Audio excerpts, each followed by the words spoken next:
Bienvenue sur la chaîne. Si cette vidéo vous plaît, n'hésitez pas à la liker ou à vous abonner. Nous sommes dans Elden Ring et je vais vous montrer où trouver le bâton le plus puissant pour le début du jeu qui est assez facilement récupérable, qui est le bâton météorique, et vous pourrez faire quasiment la moitié du jeu avec.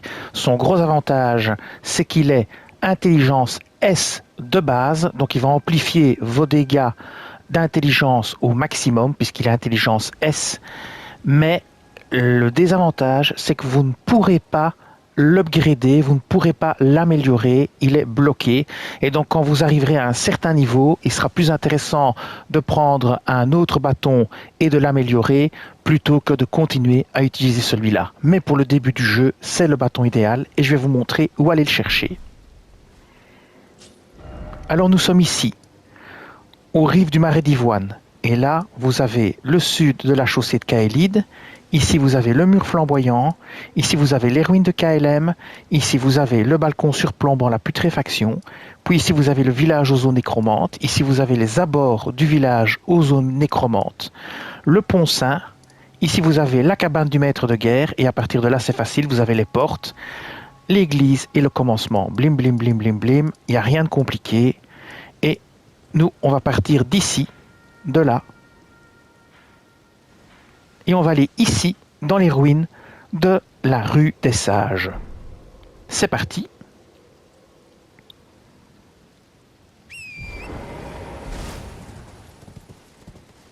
Alors on va éliminer les ennemis à notre aise. Bon, moi je suis en New Game Plus, mais ça ne change rien pour vous.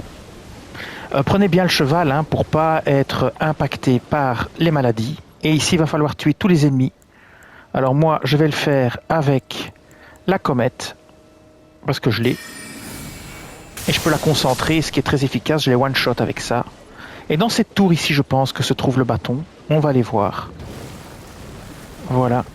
Alors faites bien attention à toutes les fleurs et compagnie. On va descendre, on va détruire les fleurs, parce qu'elles infligent poison. Voilà, faites bien attention de bien les détruire.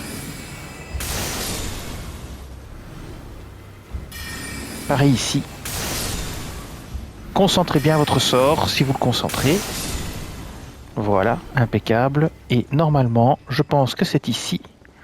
Ici, à la fenêtre, je pense que se trouve le bâton. Donc on va ramasser... Oh, il y a encore une fleur, tiens, je ne l'avais pas vue. Voilà.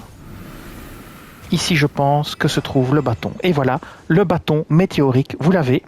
Je vais vous le montrer et vous allez comprendre. Regardez le bâton météorique. Je vais vous le montrer tout de suite. Le voici. Et vous voyez qu'il inflige des dégâts physiques et qu'il a un bonus de sorcellerie de 258. Il a surtout intelligence S dès le départ. Si vous prenez par exemple le bâton de cristal putréfié de base, il a 174.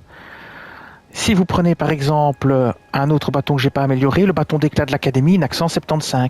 Donc c'est vraiment un excellent bâton.